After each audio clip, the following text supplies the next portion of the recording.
Bonjour à tous, chers amis qui préparent le DEC en particulier et le DSCG en VAE.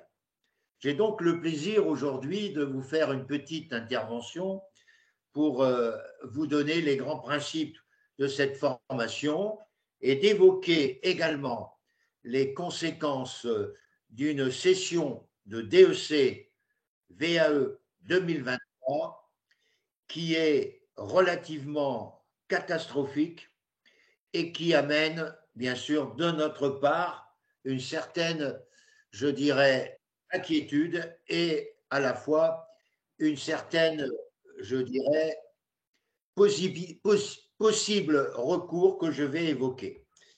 En effet, Francis Tison, ça fait 3 ans que j'ai mis en place la formation PAE. C'est toujours pareil, des gens qui ne sont pas à l'heure et qui nous appellent à c'est quelque chose que je supporte pas toujours. Et je vais essayer de voir une personne.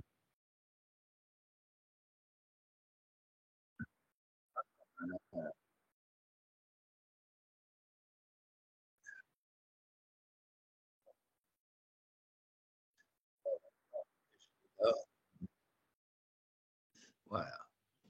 Bien. Je rappelle que depuis 2021, j'ai animé des séances pour la VAE. 2021, j'avais 6 candidats. Une a eu l'examen complet sur les 6 et, et 3 autres ont eu 2 UV. Bonjour Francis. Allez, je vais rechercher. C'est toujours pareil quand je fais un nouveau site, j'ai toujours des gens qui sont jamais là.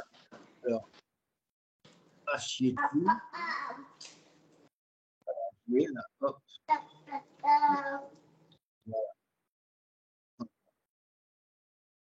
Là, elle va venir avec nous. Je suis vraiment confus parce que c'est enregistré. Vous permettez quelques minutes de flottement là pour ceux qui viennent de me rejoindre parce que il y a sans arrêt. Alors c'est il y a les étudiants qui sont mes amis. Donc c'est Ramdan. Alors, voilà.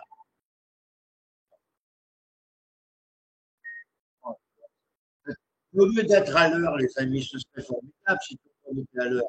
On n'aurait pas ce genre de conséquences. Bon, voilà, j'attends que. Non, non, alors, donc je regarde un peu tout ce que j'ai appelé. Bah oui, il y en a beaucoup qui sont dans l'appel là, et moi je ne peux pas revenir sans arrêt sur ces gens-là, quoi. Ils sont dans l'appel, donc ils essayent de venir vers nous, mais voilà, et je ne peux pas faire tout ça. Voilà. Bien. J'espère qu'ils vont pouvoir venir nous rejoindre, ces amis-là, puisque normalement nous étions annoncés dans un nombre impressionnant. Mais pour l'instant, je répète, il y a quelques petites difficultés pour arriver. Alors, je m'excuse encore, je vais reprendre mes propos en disant que en 2021, il y avait 6 candidats, une a été reçue et 3 autres ont eu 2 UV. Je rappelle que sur ces 4 personnes qui étaient donc susceptibles d'être diplômées, dont une, les 3 autres ont passé. Non, sur les 3 autres, il y en a 2 qui sont diplômés experts comptables à cet instant, un qui a été diplômé en 2022 et un autre qui a été diplômé en 2023. Il y en a un qui a été un peu retardé pour d'autres raisons et qui passera le DEC en mai 2024. 24. Ce qui fait que sur 6, j'ai la potentialité d'avoir 4 diplômés DEC qui ont démarré par la VAE en 2022. Alors en 2022, là, j'ai passé de 6 à 15. Alors sur les 15, résultat catastrophique, mais moins catastrophique qu'en 2023, j'avais sur les 15, 11 candidats qui avaient validé une ou deux UV. Pour moi, c'était un résultat formidable par rapport aux résultats nationaux. Sur ces 11, il y en a un qui a eu le DEC complet, donc qui a tout validé. Et ce n'était pas un gars qui travaillait dans un cabinet comptable, c'était un gars qui travaillait dans une banque et qui s'appelle, vous l'avez vu certains d'entre vous, Fanette. Et la dame qui avait été reçue du premier coup également, c'était Claude, et qui travaille tous les deux, là, mes deux DEC VAE, travaillent tous les deux dans la même banque internationale et française au niveau des contrôles internes et des relations avec les commissaires aux comptes. Donc, ils avaient des postes similaires, ils n'avaient pas d'expérience dans un cabinet et ils ont été reçus du premier coup. Sur les 11, 10 autres ont eu une UV ou 2 UV. Sur les 10 autres, aujourd'hui, au moment où je vous parle, 8 sont devenus experts comptables par le passage du mémoire en novembre 2023 et résultat le 12 janvier.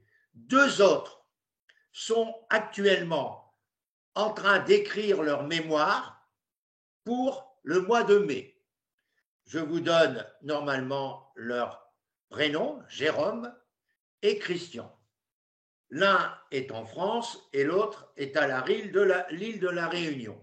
Ça veut donc dire que actuellement, il y a au départ 15, il y a au minimum 11 personnes qui peuvent être experts comptables en passant par la voie VAE, en n'ayant pas fait pour beaucoup d'entre eux le DSCG, en n'ayant pas fait pour beaucoup d'entre eux le stage d'expert comptable de 3 ans.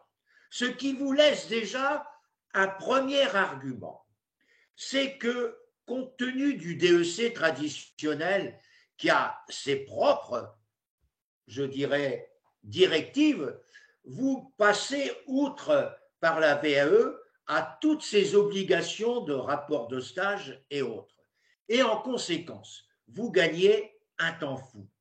Vous imaginez, parmi ces derniers lauréats, je vais prendre un ami du Sénégal qui, lorsqu'il m'a appelé, voici 2 ans, il me dit, Monsieur Tison, je vous présente mon CV.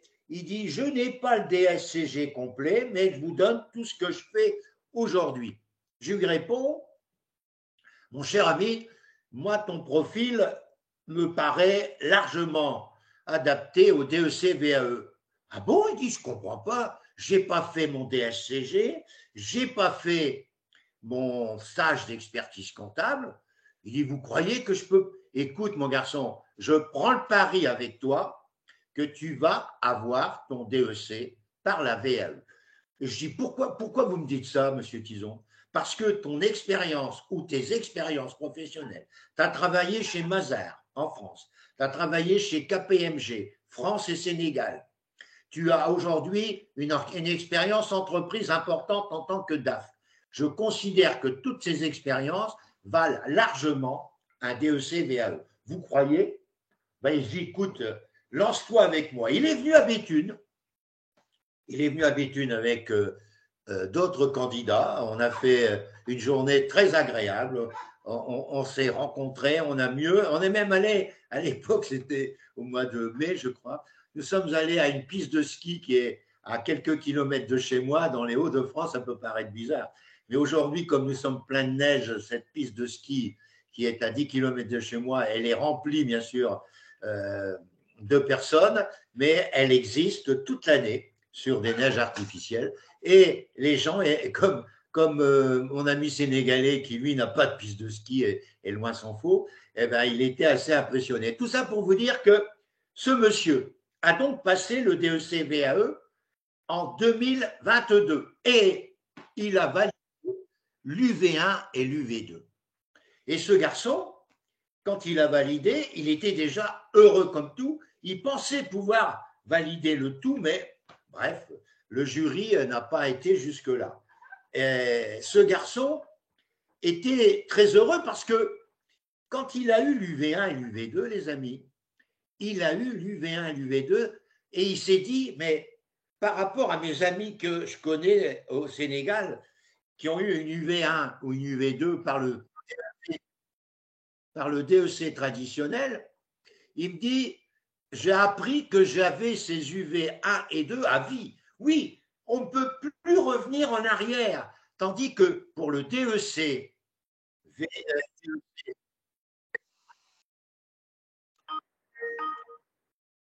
vous m'excuserez encore, hein, remarquez que comme d'habitude,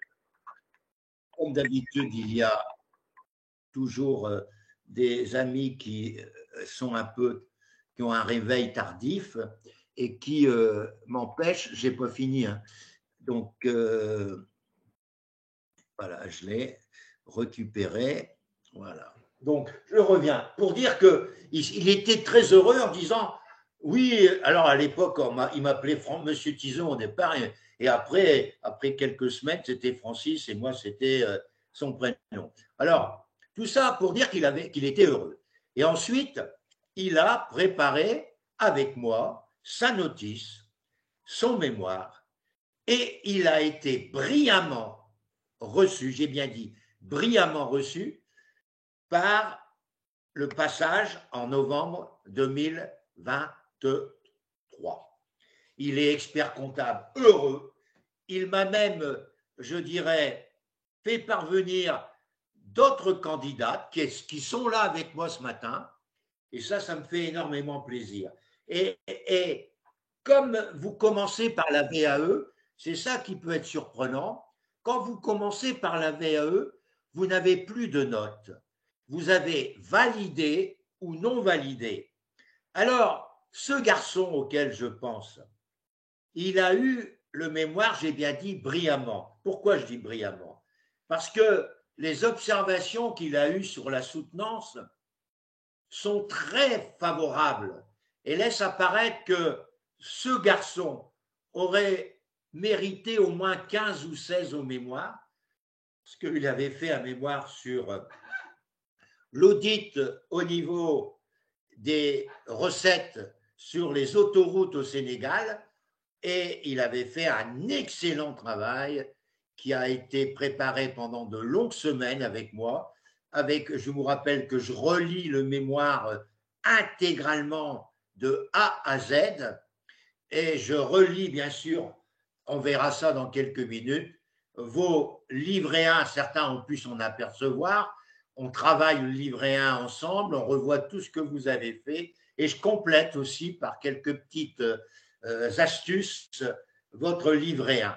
Je voudrais aussi rappeler que cette perspective d'avoir le DEC en 2 étapes me paraît aujourd'hui beaucoup plus vraisemblable que d'essayer, mais c'est normal, d'avoir le DEC du premier coup. Parce que les difficultés que rencontrent les candidats, c'est de valoriser ou de valider, comme vous voulez, l'UV3. Ça, c'est hyper important. J'ai aussi à évoquer maintenant la session 2023. Pour cette session 2023, je demande aux personnes de s'enlever de la caméra, s'il vous plaît, pour éviter toutes mes difficultés RGPD. Je voudrais que vous compreniez qu'en 2023, j'avais 18 candidats. Sur les 18, avec mes 2 confrères DEC, VAE des années précédentes qui m'ont aidé dans la formation, c'est-à-dire Claude et Fanette, nous pensions honnêtement qu'on aurait eu des résultats exceptionnels. Je n'ai pas peur de dire que le cru 2023 en richesse d'expérience professionnelle, avec des gars qui travaillent avec des entreprises du CAC 40, avec 10 personnes qui étaient dans les bigs, des personnes qui ont été amenées à répéter des exposés au moins une dizaine de fois avec Claude Fanette et moi, on les sentait capables d'avoir le DEC du premier coup. Eh bien, au désastre, j'ai dit bien au désastre, une seule personne parmi mes 18 a été admis. Et c'est normal, vous allez comprendre pourquoi. C'est un ami qui habite Québec, qui est marocain, qui a le DEC Maroc et qui a le DEC qu'on appelle d'un autre nom Québec. Donc c'est un gars qui avait 2 DEC déjà, mais qui avait une admiration pour le DEC France et qui voulait avoir le DEC France qui pour lui est le plus apprécié sur le plan international compte tenu de ses expériences. Il a eu brillamment, bien sûr, ce DEC VAE. Mais tous les autres, il y en a quelques-uns sur lesquels j'aurais parié tout ce qu'ils auraient au moins une ou deux UV, au moins, pour moi, je dirais mes 18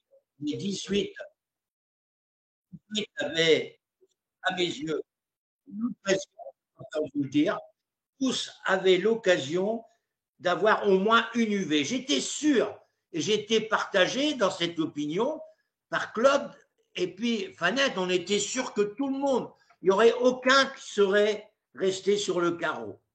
Malheureusement, les résultats ont été totalement surprenants.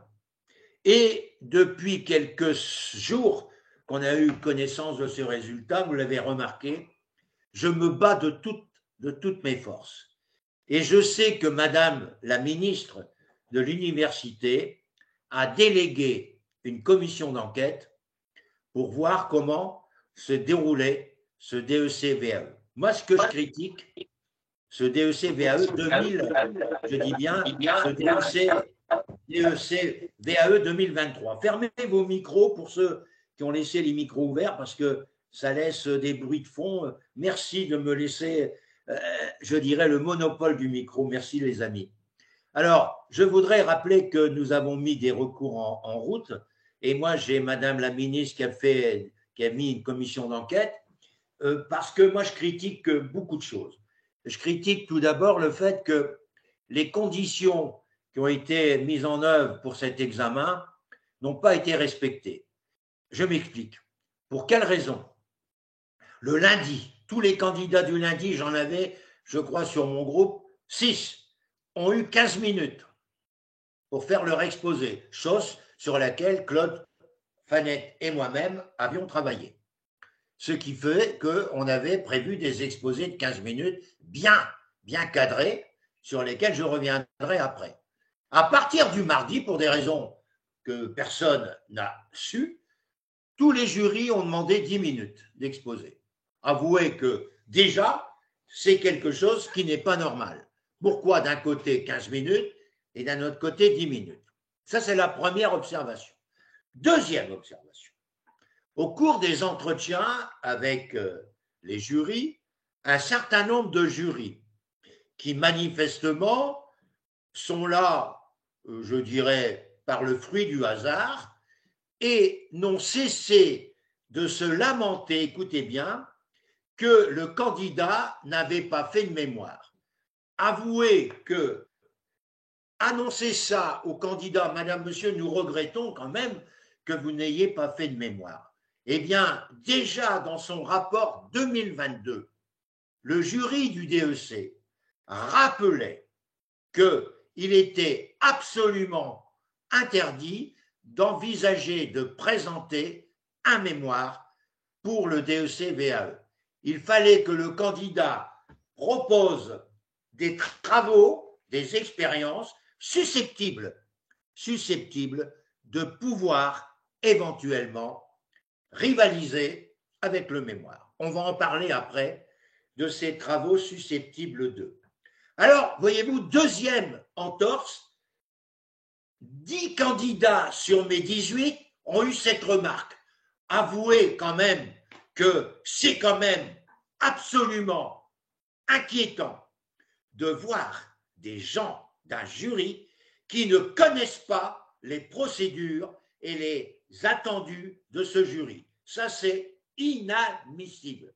Troisième remarque, l'un de mes candidats, pour lequel Claude Panette et moi-même, nous le mettions sur un piédestal.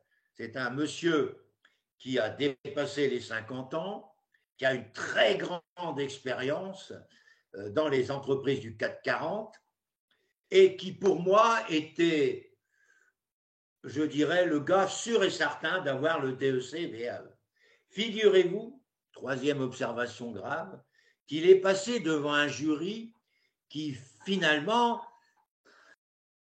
était relativement âgé ou paraissait relativement âgé, parce qu'il y a des gens qui sont âgés à 20 ans, moi j'en connais, il y a des gens qui sont jeunes à 78 ans, j'en connais aussi. Bon, bref, tout ça pour dire qu'ils lui ont dit, mais monsieur, vous n'arrêtez pas de nous parler dans vos travaux des IFRS.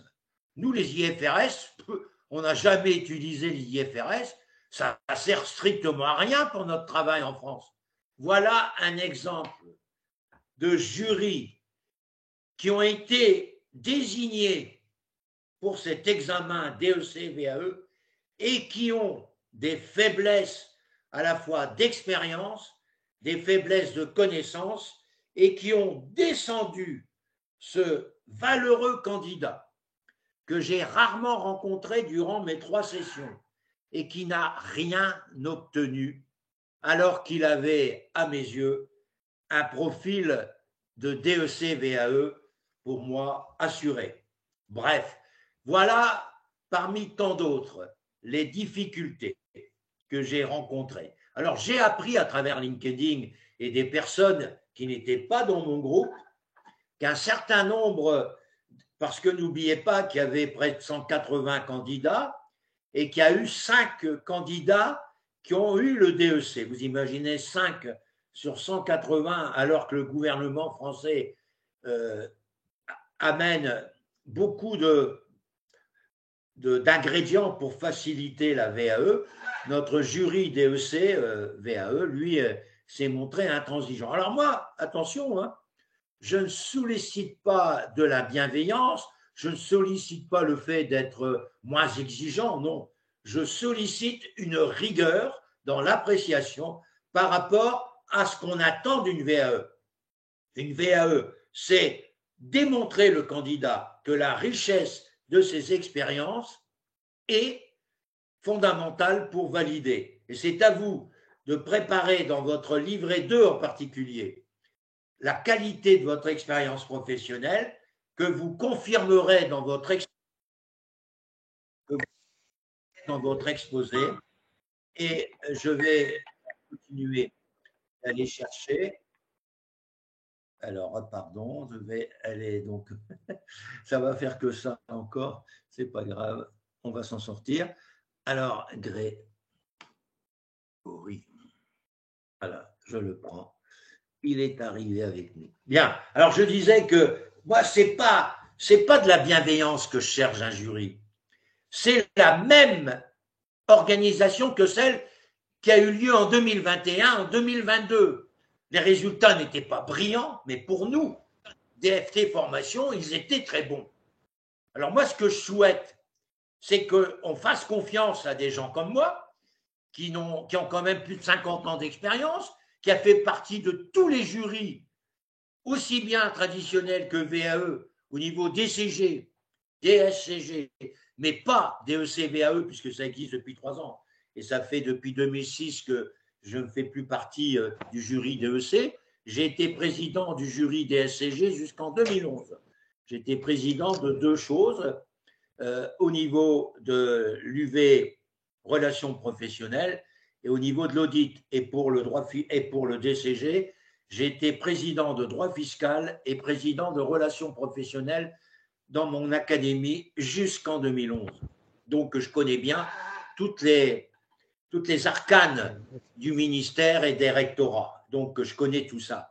Donc, moi, je ne peux absolument pas supporter la manière dont se sont comportés les membres du jury DEC VAE 2023. Il est évident, chers amis qui êtes inscrits pour DEC 2024, que tout ce qu'on est en train de faire à travers ma personne, mais aussi à travers les déçus du DEC VAE 2023 avec des avocats, va remuer bien sûr en haut lieu. Ce que je serais, moi, heureux que, ça sera peut-être difficile, que nous accordions à tous les non-admis, quand je dis les non-admis, c'est y compris mes candidats dont j'ai des résultats qui sont supérieurs, bien sûr, aux résultats nationaux à travers la validation des UV 1 et 2, où j'en ai un nombre, mais beaucoup moins important qu'en 2022. Vous l'avez vu, puisque je vous l'ai transmis, parce que moi, je suis à cœur ouvert, j'ai transmis mes résultats DEC traditionnels, j'ai transmis mes résultats DEC VAE. J'aimerais également faire une petite intervention sur nos amis qui préparent le DSCG VAE et qui, pour eux, il est évident que la préparation est plus longue. Pourquoi elle est plus longue? Il faut être logique. Il y a 7 UV à préparer. Alors, les 7 UV, je les prépare. Je les prépare ou je les ai préparés. Parce que j'ai jamais eu beaucoup de succès pour l'instant pour les candidats au DSCG VAE et ça ne m'étonne pas finalement. Et ces DSCG VAE sont décentralisés. Ça veut dire que les examens ont lieu dans des académies. Et nos amis étrangers, africains ou autres, sont rattachés à une académie. Il y a des gens qui sont rattachés à l'Académie de Nantes, à l'Académie de Rennes, à l'Académie de Lille, la Côte d'Ivoire par exemple.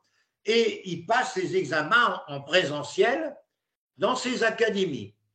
Mais on a ouvert un peu les robinets pour éviter des frais trop importants. On a permis à certains candidats éloignés de passer à distance leur épreuve de DSCG VAE. Alors, l'an dernier, j'avais que 3 candidats. Un candidat qui travaillait dans un centre de gestion et 2 autres qui travaillaient chez Deloitte en particulier et chez Deloitte et l'autre chez KPMG.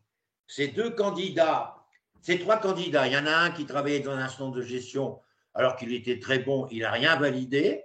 Par contre, les 2 autres ont validé, alors ça c'est un peu gros pour moi, ils ont validé les 6 UV et ils n'ont pas validé l'UV7 qui est le mémoire. Donc ils doivent repasser comme mes candidats DEC VAE de tout à l'heure. Donc ils ont leur UV à vie, c'est ça qui est intéressant. Les 6 UV qu'ils ont validés, c'est à vie, on ne peut plus revenir en arrière, même s'ils passent par exemple le mémoire dans 10 ans, supposons qu'ils disent tiens, je vais passer le mémoire pour avoir mon DSCG, etc. Alors, c'est là où j'ouvre la parenthèse. Il y a plusieurs personnes qui m'écoutent là, ou plusieurs personnes qui vont m'écouter. Alors, je leur propose, parce que quand je regarde le CV, par exemple, de l'une d'entre vous que j'ai eu hier ou avant-hier au téléphone, je lui dis, mais écoute, à travers ton CV, pour moi, tu peux déposer sans aucune difficulté ton livret 1 DEC pour le 31 janvier. Ça, c'est hyper important. Et tu peux envisager entre le mois de février et le mois de mai, où tu vas suivre tous les cours de DEC, à la fois traditionnels et DEC VAE. Tu vas pouvoir te rendre compte en 4 mois si, par rapport à tout ce que tu as entendu, par rapport à toute ton expérience, si tu crois être capable de déposer ton livret 2 que tu vas préparer malgré tout, mais ce n'est pas sûr que tu vas le déposer, mais tu l'auras préparé, tu peux préparer ton livret 2. Mais il est évident que tout en préparant ton livret 2 pour le DEC VAE, en ayant quand même quelques doutes sur la force de ton livret 2, tu peux, pour le 31 mai, déposer pour le 31 mai ton livret 1 pour le DSCG. Et je te dirais que rien n'empêche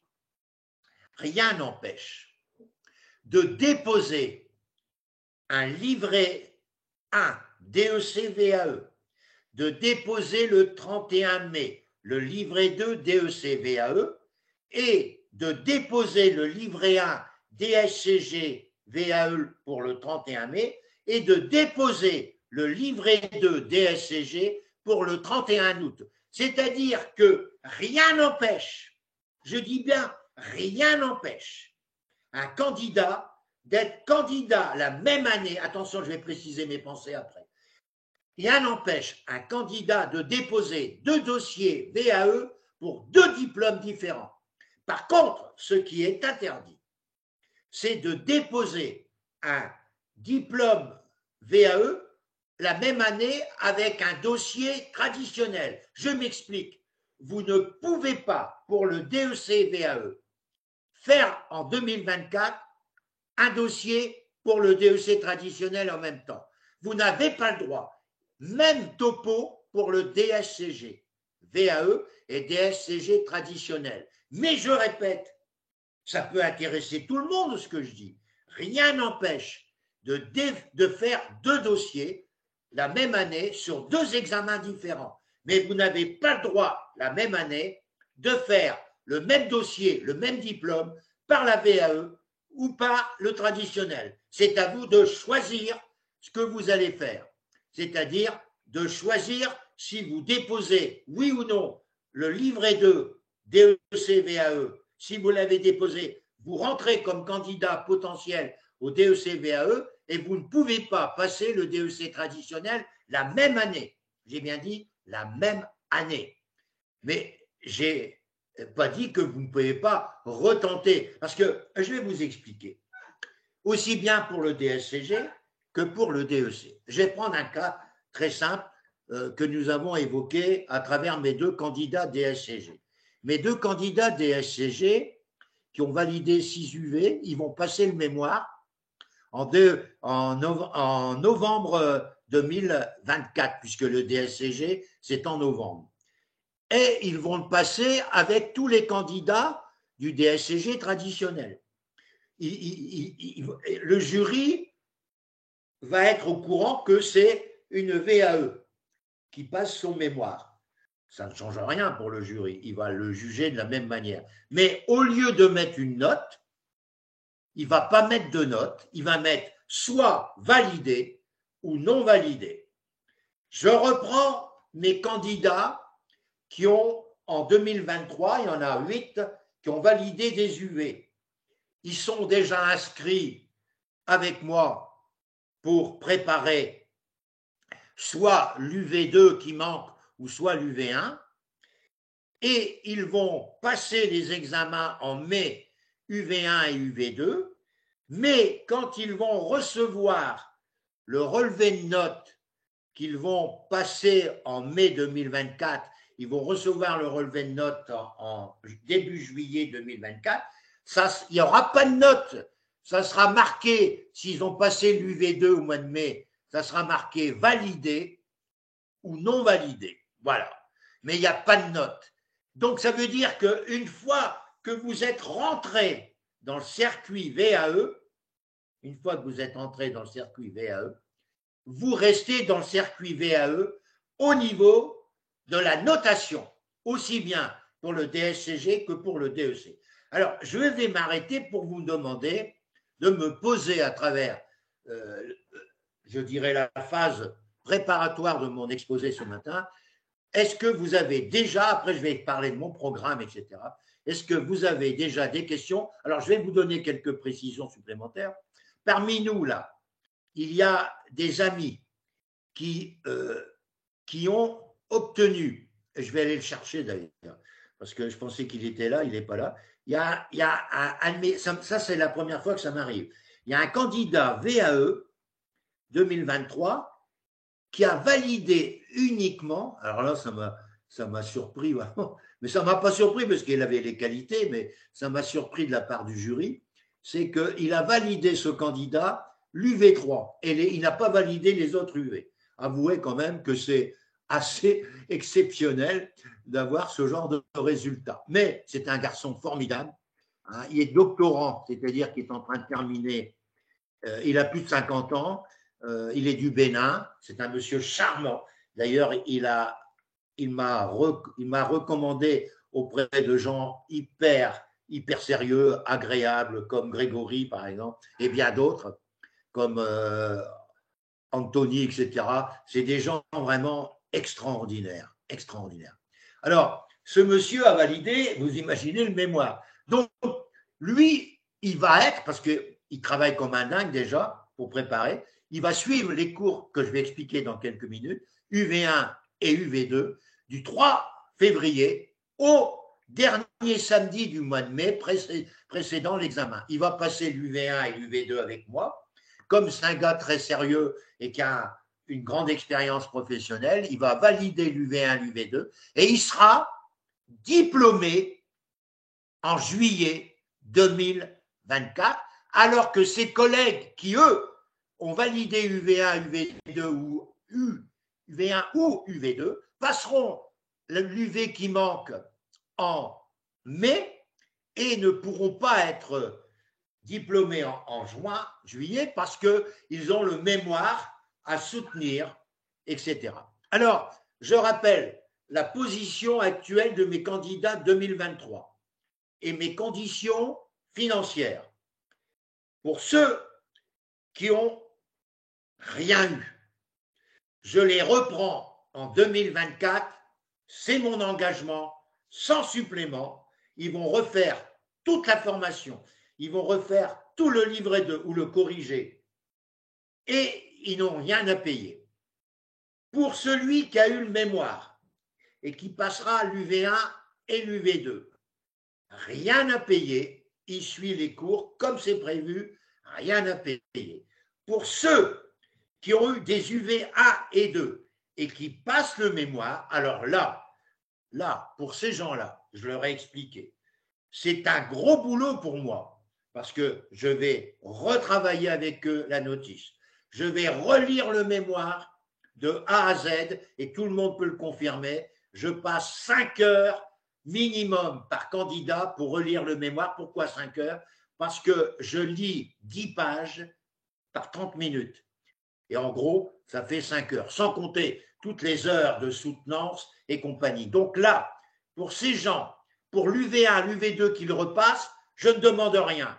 Par contre, pour le mémoire, je fais un prix, parce que là, par rapport aux heures que je passe pour un mémoire, c'est même pas le SMIC, c'est 2000 € en payable en plusieurs fois. Mais ça s'ajoute bien sûr à ce qu'ils ont payé pour le DEC VAE. Mais j'offre ça, la gratuité, j'offre aussi les 2000 € qu'à ceux qui m'ont payé l'intégralité de la formation en 2023. Si ce n'est pas le cas, parce qu'il y en a qui ont du mal à me payer, je ne peux pas leur accorder la gratuité la deuxième année quand ils n'ont pas payé ce qu'ils devaient la première année. Je crois que c'est clair pour tout le monde. Par contre, vous savez que pour tous ceux qui suivent le DSCG VAE et le DEC VAE, c'est le même prix, c'est 4000. Mais pour ceux qui passeront à la fois le DEC VAE et le DSCG VAE, je ne fais pas de supplément, c'est 4000. Donc, voyez-vous, même pour 2 examens qui vont me nécessiter quand même plusieurs heures supplémentaires, je veux que vous ayez toutes les chances pour réussir. Alors, avant de poursuivre le planning de mes interventions et les différents manuels ou autres que je vais vous offrir, avez-vous des questions à poser à cet instant? Les amis, est-ce que je suis clair pour le moment? Tout est bien sûr enregistré, vous le savez, mais si vous avez des questions, ce n'est pas la peine de vous montrer à l'écran. Est-ce que vous avez des questions? Donc pour l'instant, vous n'avez pas de questions. Alors, si vous n'avez pas de questions, je vais continuer. Le planning de DFT commence alors là le 3 février. Je commence la grande formation de l'UV1 et de l'UV2. Les premières semaines de février, du 3 à la dernière samedi de février, je réserve 1 heure et demie pour l'UV1 pour lui donner de la consistance, vous redonner tous mes dossiers que vous devez bosser pour à la fois le DEC traditionnel et le DEC VAE parce que j'invite tous mes candidats au DEC traditionnel et VAE à suivre les cours du V1 et du V2 parce que nous faisons toutes les annales de 2010 à 2023, voire 2024. Pourquoi je dis 2024? Parce que l'épreuve qui va avoir lieu début mai, là, vers le 13 ou 14 mai, je ne sais plus, elle sera effectuée avant le 31 mai dans le livret 2. Elle sera effectuée pour que nous puissions dire au jury dans notre livret 2 que nous avons fait toutes les annales et on les fera ensemble, y compris les sujets de DEC traditionnels qui auront été donnés au mois de mai. On fera la correction ensemble et nous aurons les corrigés du DEC UV1 et UV2 à notre disposition pour dire que dans notre attestation que je ferai, parce que pour les DEC VAE comme pour les DSCG VAE, que j'invite à suivre les cours également de DEC UV1 et UV2. Pourquoi je dis ça? Parce qu'il y a beaucoup de points communs entre certains programmes. Alors la différence entre le DSCG et le DEC, c'est que le DSCG reste théorique, c'est-à-dire c'est des connaissances théoriques, tandis qu'au DEC, l'étude de cas oblige le candidat à démontrer à travers ses réponses son expérience professionnelle. Mais voyez-vous les amis, il n'y a pas de programme pour le DEC et UV2. C'est la révision du DCG et du DSCG. Il n'y a pas de programme. Donc ça veut dire que vous devez connaître toute la phase académique, théorique de toutes les UV juridiques et comptables, parce qu'il y a une tendance juridique et comptable à l'UV2 du DEC. Il n'y a pas de tendance financière, il n'y a pas de tendance informatique. C'est toujours révision légale. C'est pour ça que je dis et je le répète, le programme de l'UV2 actuellement n'est plus adapté au métier d'expert comptable. Ça, c'est évident. On ne peut pas dire qu'il est adapté. C'est pas possible. Il traite de choses que moi, en tant que candidat en 1969-70, avec les épreuves de révision et les certificats supérieurs, que je faisais.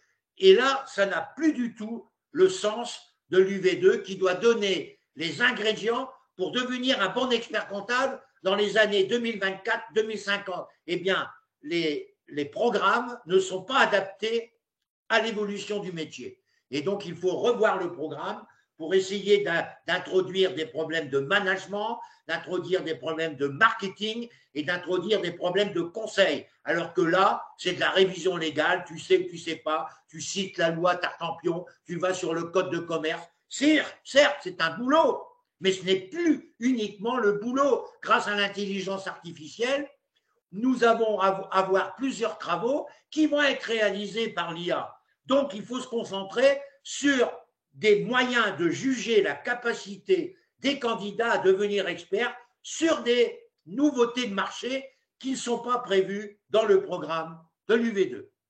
Alors, je reviens pour dire que mes candidats DEC traditionnels, DEC VAE, DSCG seront invités à suivre les cours du DEC UV1 et UV2, ce qui leur permettra de balayer toutes les annales avec les corrigés de 2010 à 2024 pour le DEC, UV2, UV1.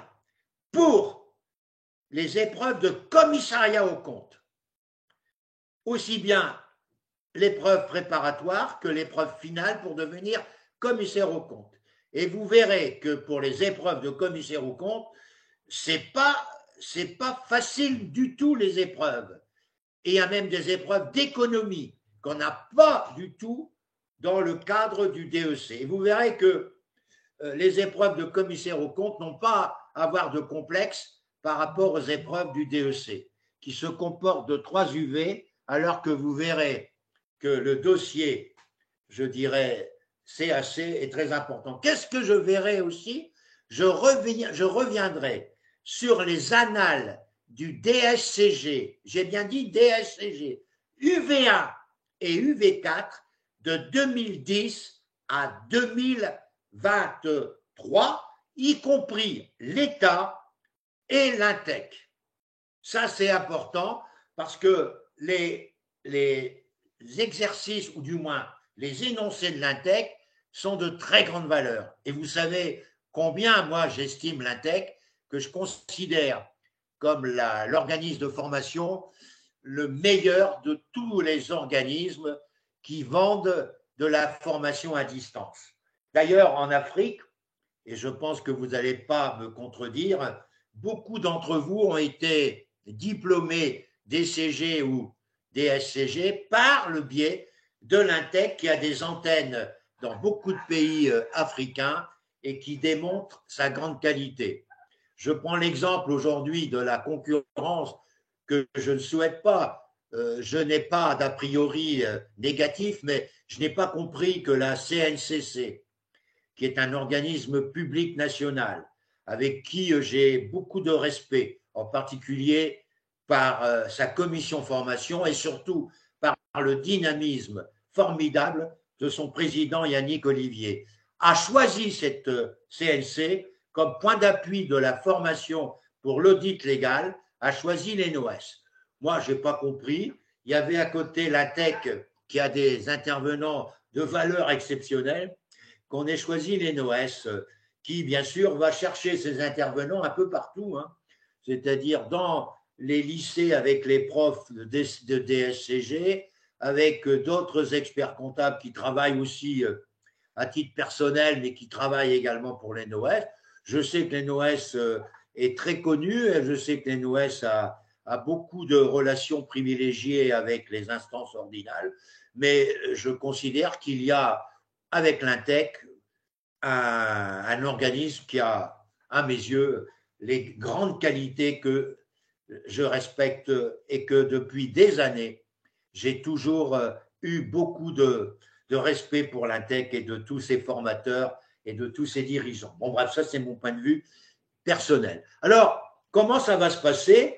Donc, du mois de mai jusqu'au dernier samedi, et voire la veille de l'UV1 et de l'UV2, je fais aussi des révisions que j'appelle des révisions phares sur les questions UV1, UV2. Certes, on peut se tromper parce que moi, je tiens compte de l'actualité des 2-3 dernières années et malheureusement, quelquefois, c'est pas du tout ça fait. C'est pas du tout ça. Par contre, je viens maintenant parler de la formation spécifique au DEC-VAE. Alors là, le gros problème du DEC-VAE, du DSCG-VAE, c'est de décortiquer les référentiels. Alors, qu'est-ce que ça veut dire, décortiquer? Nous allons lire, décortiquer, ligne par ligne, le référentiel de chaque UV. D'ailleurs, vous allez voir que l'UV1 va me prendre plusieurs heures, parce que l'UV1, c'est la déontologie. Et tous ceux qui ont passé les 3 sessions précédentes ont dit que les principales questions qui étaient posées au jury DEC-VAE, c'était sur la déontologie. Donc, nous allons, durant 5 dimanches, à partir du dimanche 4 février, qui est une date importante pour moi parce que c'est mon anniversaire. J'ai 28 ans ce 4 février prochain. Formidable. Alors, de 8h à 11h, nous allons décortiquer pendant 5 dimanches. J'ai bien dit 5, parce qu'il y en a au moins 2 pour l'UV1, il y en a 1 ou 2 pour l'UV2, 1 ou 2, c'est à moi de voir, pour l'UV3. Donc, qu'est-ce que ça veut dire décortiquer de parties communes avec tout mon groupe de DEC-VAE? Nous allons décortiquer, expliquer ce que c'est qu'une annexe, expliquer ce que c'est qu'une attestation. Et nous allons remplir ensemble la partie commune de ces UV 1, 2 et 3. En remplissant la partie commune, nous allons avancer sérieusement durant ces 5 semaines. Et ensuite, après cette période qui nous mène à mars, entre le mois de mars et bien sûr le mois de mai, 31 mai, en dehors de réunions du DEC traditionnel de samedi matin, vous allez prendre dans un premier temps des rendez-vous individuels pour remplir votre partie personnelle de l'UV1, votre partie personnelle de l'UV2 et votre partie personnelle de l'UV3 avec moi, où j'ajoute des phrases convaincantes, etc., etc., etc. Ce que je n'oublie pas de vous dire, c'est qu'en dehors des rendez-vous individuels que nous allons prendre de mars à mai, nous allons avoir 3 à 4 réunions communes le dimanche matin qui va être programmée et qui va nous permettre, surtout au mois de mai, de faire le point de tous les livrets 2 par comparaison entre les uns et les autres. Je vous rappelle que ce livret 2, c'est le gros pavé de votre dossier VAE, mais il faut quand même être sérieux. J'ai vu des gens qui m'ont sollicité, qui ont demandé que je regarde leur livret 2. Moi, j'avoue franchement que j'ai trouvé ça un peu débile. J'ai vu un livret 2 qui frôlait les 1000 pages. Écoutez les amis, mettez-vous à la place du jury. Ce n'est pas une question de volume, c'est une question de qualité. Mettre des attestations ou mettre, écoutez, il y a des choses imbéciles, mettre des lois, par exemple la loi de finances 2024, je dis n'importe quoi, la mettre dans votre dossier VAE, mais c'est complètement ridicule, ce n'est pas un dossier personnel ça.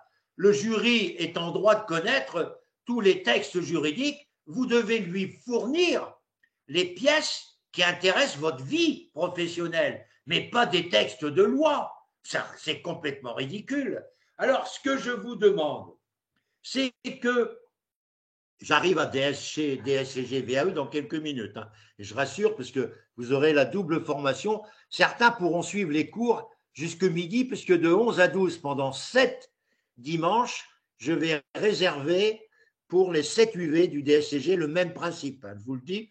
Donc, après 11 heures, de 11 à 12, je m'occupe de DSCG VAE et je prends UV1, UV2. Là, je réserve, je dirais, 1 heure par UV pour remplir la partie commune de chaque UV qui n'a rien à voir, dans certains cas, avec les UV du DEC. Bon, alors, ce que je voulais vous dire, c'est qu'il y aura donc des parties communes, mais je reviens sur le volume de votre livret 2.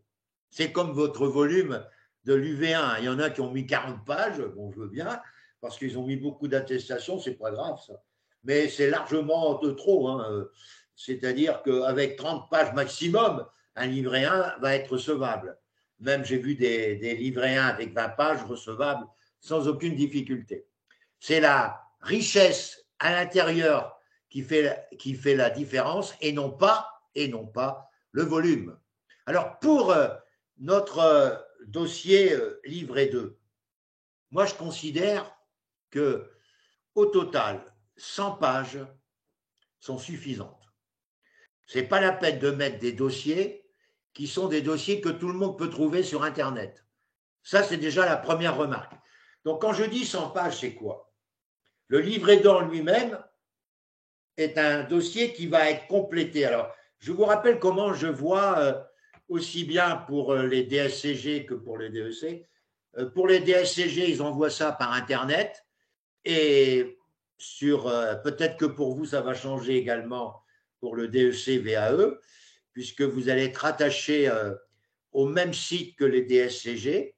En conséquence, il est fort probable que pour la session 2024, tout se passe par voie, non pas de clé USB, mais par voie d'envoi directement sur le site prévu qui s'appelle Cyclade.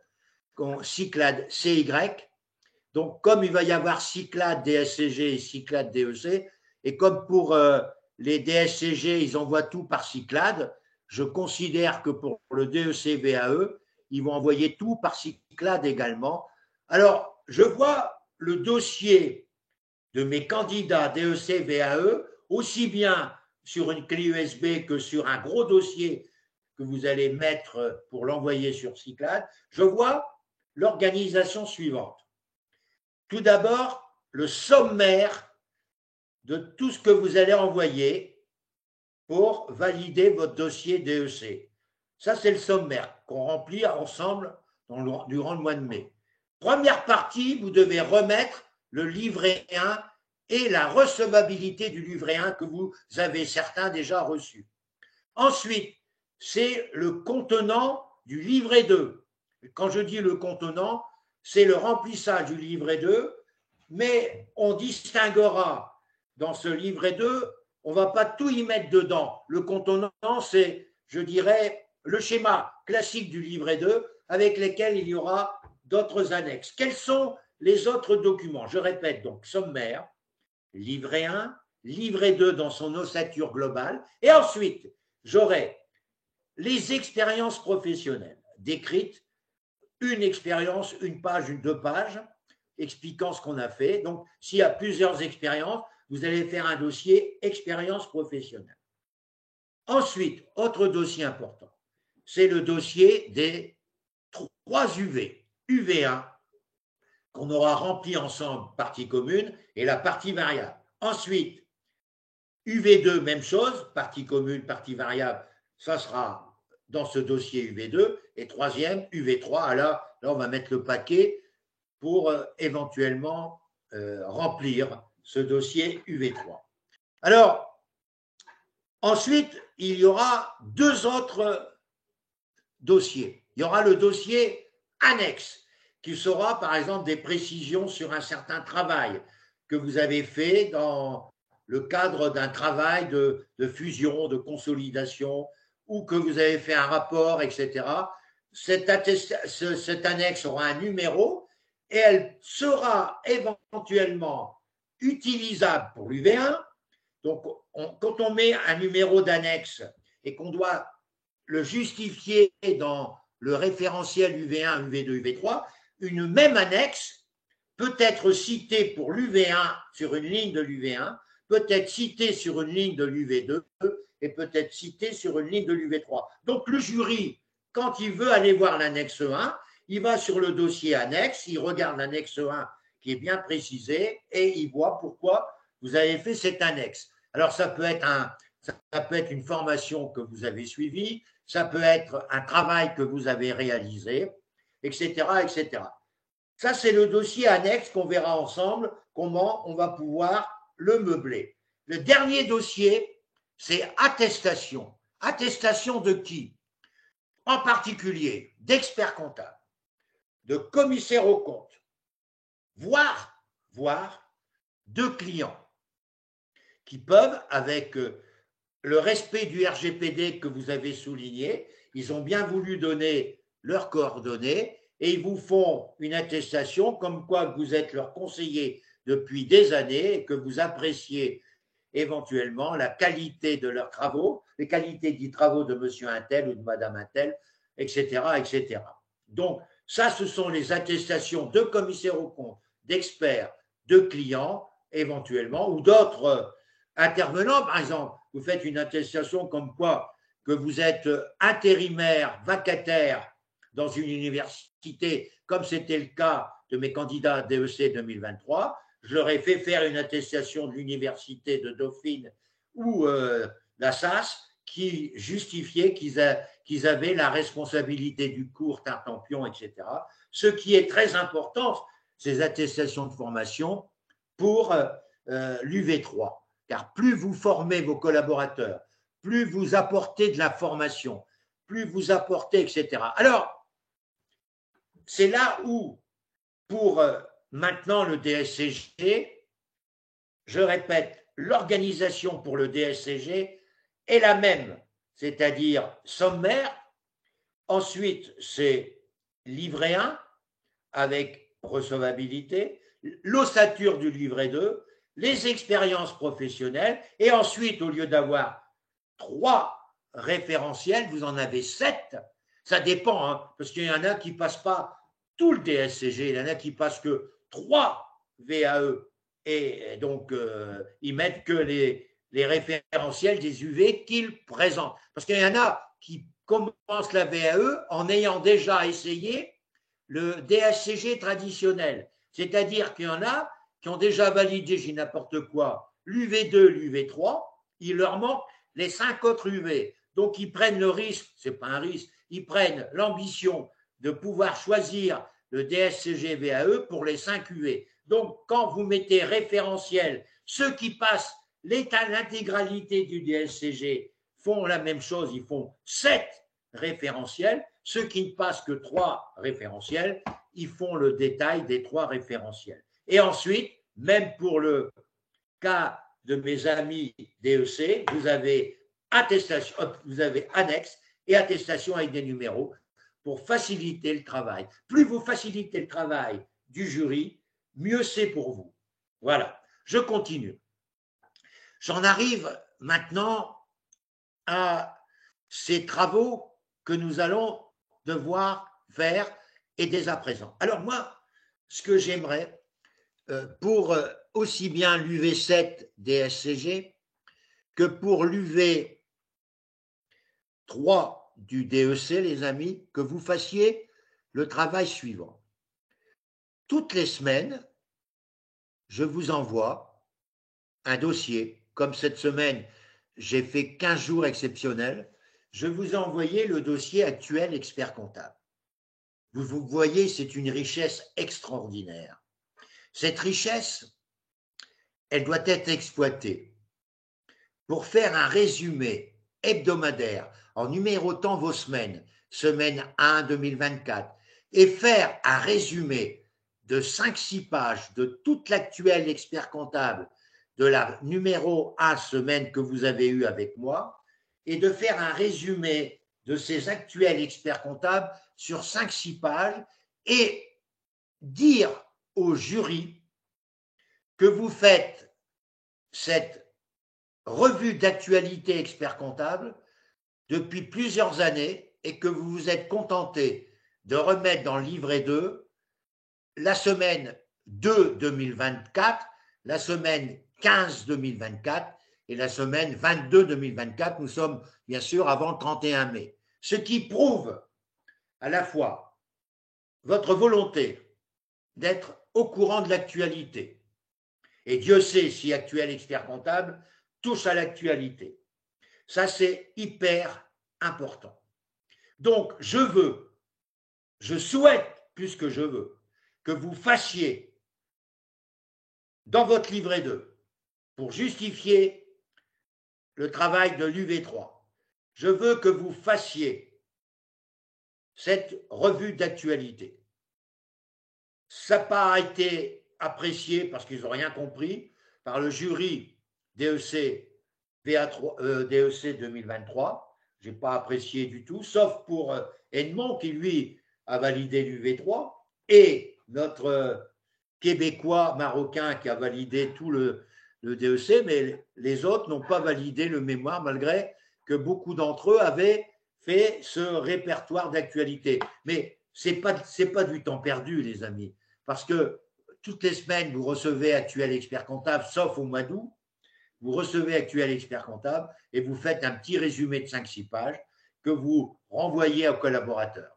Autre chose, vous avez possibilité de ne pas faire un mémoire, ça c'est évident. Et un mémoire, vous savez qu'on fait la course au plagiat. On fait la course au plagiat et que le ministère est doté d'un logiciel extrêmement percutant pour rechercher le plagiat. Et monsieur, mon ami, monsieur Chatefaux, c'est vraiment mon ami, vous le savez que c'est mon ami, il fait la chasse, c'est son boulot. Comme il est retraité, il veut passer son temps, il lit les mémoires, il fait la chasse avec son logiciel et il fait la chasse, il convoque au conseil de discipline certains candidats qui n'ont pas une note, ils ont passé l'oral, mais ça s'est vite passé parce qu'ils savaient qu'ils avaient du plagiat, donc ça se passe comme ça. Bonjour madame, bonjour mademoiselle, on ne va pas vous demander de présenter votre mémoire aujourd'hui parce que malheureusement, nous avons constaté que vous avez un certain nombre de textes qui sont purement du plagiat. Donc, on est obligé de faire un rapport au jury et vous serez certainement convoqué au conseil de discipline pour vous défendre. Nous sommes désolés, madame, monsieur, de vous faire passer quelques minutes uniquement devant nous. On aurait dû peut-être vous éviter un déplacement et vous avertir que ce n'est pas la peine de venir à Paris pour passer cette épreuve parce que malheureusement, on a remarqué à travers nos logiciels que vous aviez du plagiat. Donc, vous passez au conseil de discipline. Voilà. Alors, moi, je vais vous raconter une anecdote. J'ai eu une dame en 2019 qui avait mis une phrase, alors là, c'est dégueulasse, qui avait mis une phrase dans un mémoire sans citer l'auteur. Elle a été traduite devant le conseil de discipline et elle m'a demandé de l'accompagner. Donc, vous me connaissez un peu. J'ai défendu, bien sûr, cette personne de tout ce que je savais et j'ai fait remarquer au jury présidé par M. Chadefaux à l'époque, avec plusieurs personnes, dont Mme Sourza, celle qui signe les diplômes et qui signe également les recevabilités ou les notes. Tout le monde était là, ils étaient 6 ou 7. Moi, j'étais avec cette dame qui avait peur, mais moi, je n'avais pas peur. Et j'ai expliqué que dans la bibliothèque actuelle, bibliothèque, il y avait des mémoires où il y avait plus de 50% de plagiat. Alors, madame, monsieur, vous constatez qu'aujourd'hui, madame Intel a mis une phrase sans citer l'auteur et vous l'avez convoqué au conseil de discipline, alors que depuis des années, vous avez donné des 15 et des 16 à des mémoires où il y avait plus de 50% de plagiat. Alors, cette dame qui pouvait avoir 5 ans, vous imaginez, 5 ans d'interdiction de passer les diplômes, elle n'a pas eu grand-chose comme peine, grâce à peut-être à ce que j'ai dit. Elle a été interdite de passer l'épreuve l'année suivante, c'est tout.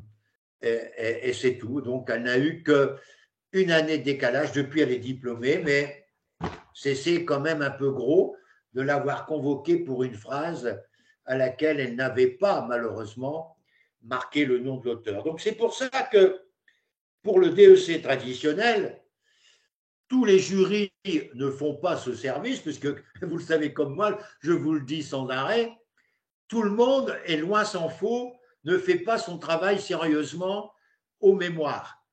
Allez, je vais dire que 40%, j'ai dit bien, et je suis modeste, 40% des jurys du DEC traditionnel ne lisent pas parfaitement le mémoire. Ils se contentent de regarder la note de synthèse, de parcourir en grand et voir un peu la conclusion et la bibliographie, et ça s'arrête là. C'est-à-dire en 30 minutes, il y en a même qui lisent le mémoire en venant en train de la côte par exemple, du Sud jusqu'à Arcueil, à 3 heures ils lisent les mémoires, donc vous imaginez en 3 heures, lire 5 mémoires, puisque souvent c'est 5 mémoires, comment ils peuvent lire un mémoire, ils prennent quelques notes rapidement à côté pour démontrer qu'ils ont lu le mémoire, et ils vous posent des questions d'ordre général parce qu'ils n'ont pas rentré dans le mémoire.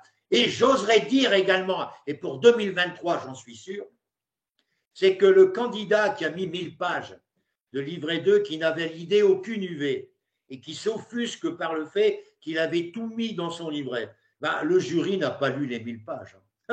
Vous imaginez, il aurait passé plusieurs jours pour lire les 1000 pages, et ça, c'est pas possible. Donc, il faut faciliter le travail. Je sais que les livrets 2, je suis désolé, c'est les mêmes pourcentages de lecture que pour le mémoire. Ça, faut pas l'oublier. Je ne suis pas, je dirais, un novice. J'ai fait 25 ans de jury de DEC et je sais comment ça se passe. J'ai eu plusieurs compagnons célèbres, je vais vous donner des noms, qui m'ont vraiment marqué, que j'ai été fier d'être avec eux. J'étais avec monsieur Mazard, créateur du groupe, un monsieur qui est disparu depuis longtemps. J'étais également avec un autre ponte de la compta, monsieur Salustro, une journée complète, c'était formidable à l'époque, et un autre monsieur extraordinaire que j'ai beaucoup apprécié tout au long de la journée, monsieur Percheron, qui est aujourd'hui remplacé à l'INTEC par monsieur Hubert Tondeur, pour qui j'ai aussi un respect très fort par rapport à tout ce qu'il sait faire et tout ce qu'il nous apporte. J'aimerais donc vous dire, les amis, que pour le dossier UV3 du DEC, j'aimerais que vous me fassiez une ou deux études techniques sur des points qui vous paraissent importants pour votre cabinet, pour votre entreprise, mais que ces travaux ne soient pas datés de 2024.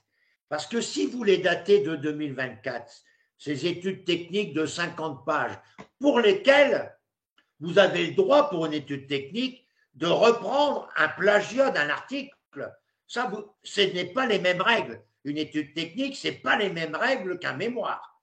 Vous avez le droit de pouvoir éventuellement utiliser, bien sûr, le plagiat pour des études techniques. Quelles sont les études techniques qu'on peut faire?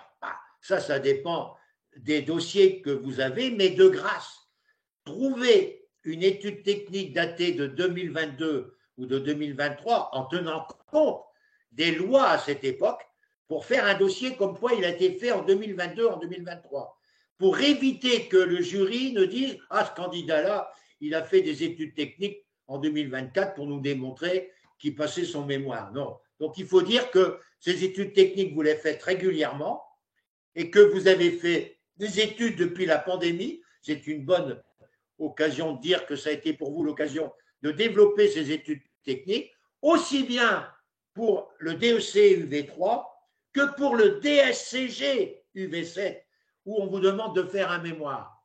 Alors, il est évident que pour le DSCG, une étude technique peut être suffisante. Ça peut être quoi? Je peux vous donner, par exemple, une étude technique sur les suramortissements, une étude technique sur les aides aux entreprises en 2022 ou en 2023, une étude technique sur l'épargne salariale dans les TPE en France, une étude technique sur l'examen de conformité fiscale, une étude technique sur le problème d'échange, l'échange, monnaie étrangère, etc., une étude technique de 50 pages en faisant des simulations d'écriture, le problème de la réévaluation qui a été prônée pendant la pandémie, pendant plusieurs années, la réévaluation 2020-2022, ça c'est une bonne étude technique qui peut être effectuée en 2022, etc., etc. Le fait, c'est de discuter entre nous de ces études techniques. Une étude technique, c'est quoi? C'est un travail qui va vous prendre 2 heures parce que vous allez faire des recherches sur Internet et Dieu sait, à travers ce que je vais vous dire dans quelques instants, tout ce que vous allez recevoir par mois.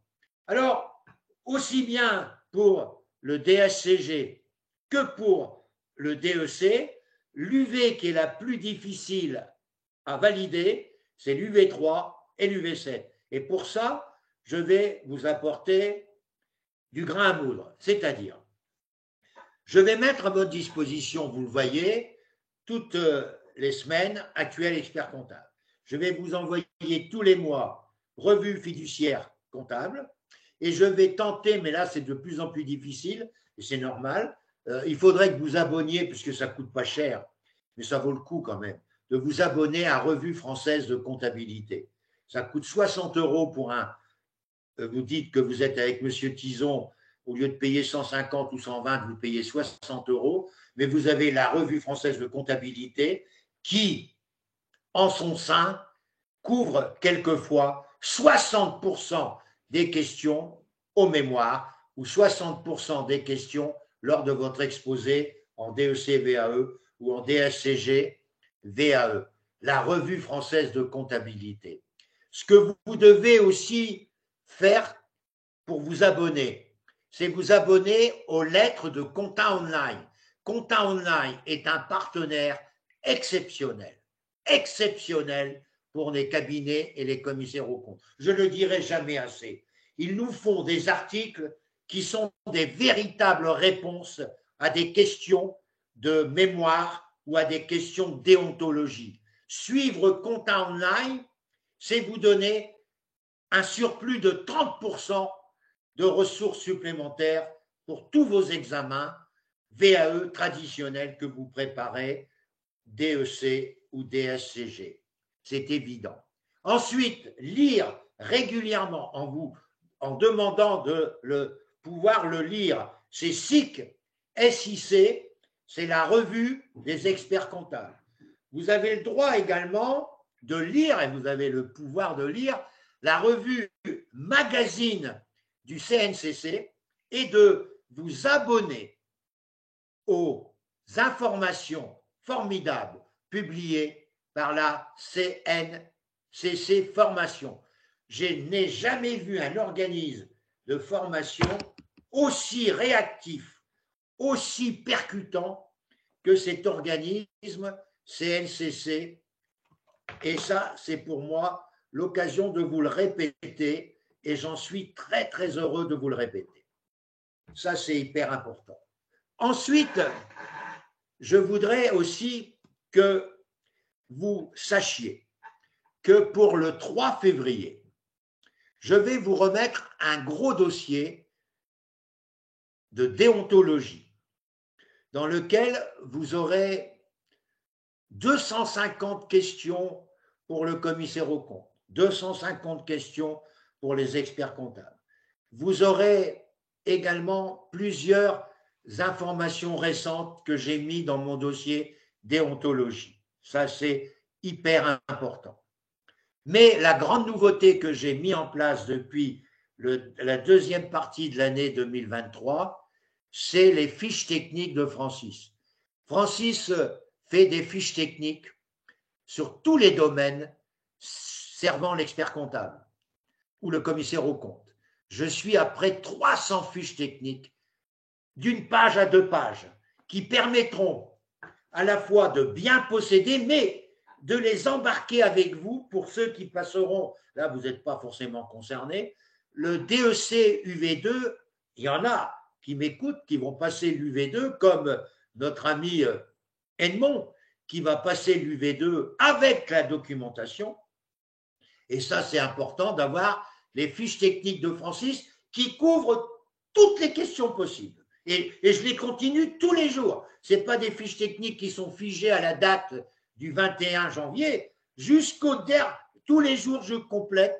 Je ne dis pas tous les jours que je fais une nouvelle fiche, mais j'ai fait la fois dernière, j'ai fait une fiche sur le BITDA, j'ai fait une fiche sur un contrôle précis, un contrôle interne précis, un contrôle défensif. C'est la première fois que je voyais le terme un contrôle interne défensif. Donc, tout est mis dans mes fiches et quelquefois, ce sont des mots nouveaux que j'apprends comme vous et que j'utilise pour faire mes fiches techniques.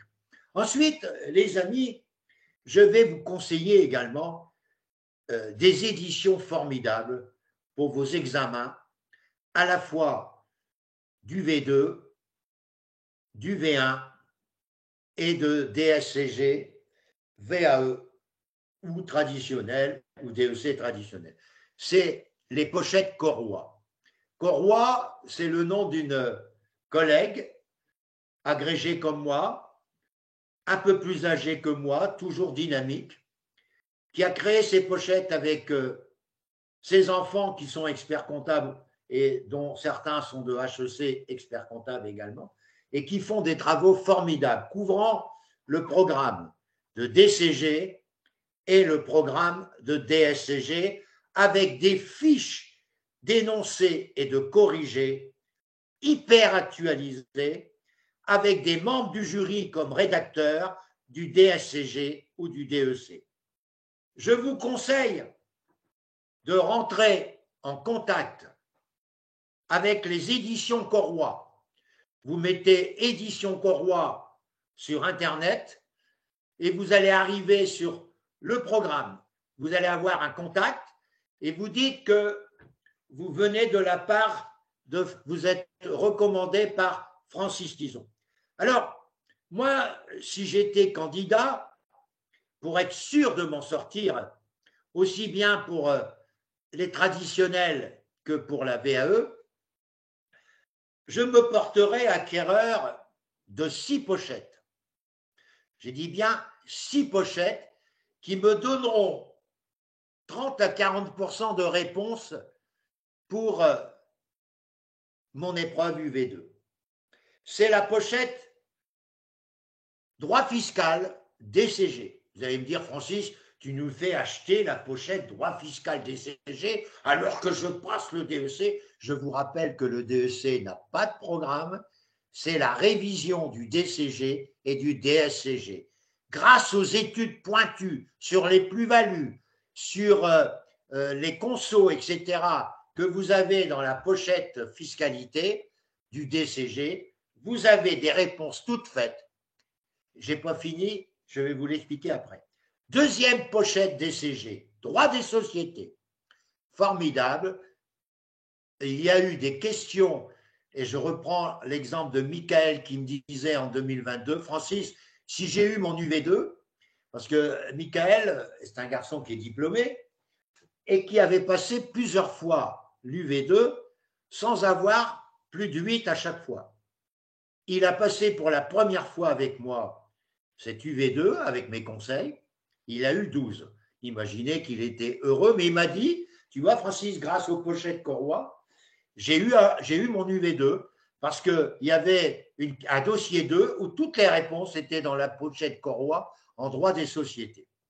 Ensuite, il y a le droit social, c'est-à-dire le droit du travail et droit social, troisième pochette DCG, et la quatrième pochette pour tenir compte des travaux de fusion de conso, c'est la pochette comptabilité approfondie. Donc, je répète, en DCG, 4 pochettes, droit fiscal, droit des sociétés, droit social, compta approfondi. Et pour le DSCG, vous le devinez, pour mes amis qui préparent le DSCG complet par la VAE, je leur conseille, et là c'est sûr, d'acheter, pour ceux qui préparent uniquement le DSCG et VAE, je leur conseille d'acheter les 7 pochettes qui sont prévues pour les 7 UV. Ils auront toutes les réponses possibles pour répondre aux questions du jury et surtout pouvoir renforcer leur livret 2. Ça, c'est mon conseil numéro 1,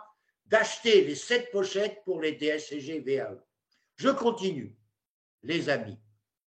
Pour mes DEC VAE, pour mes DEC traditionnels, je leur conseille, mais vivement, la pochette UVA du DSCG, et là surtout celle où on trouve quelquefois 30 à 40% des réponses toutes faites, les DSCG UV4.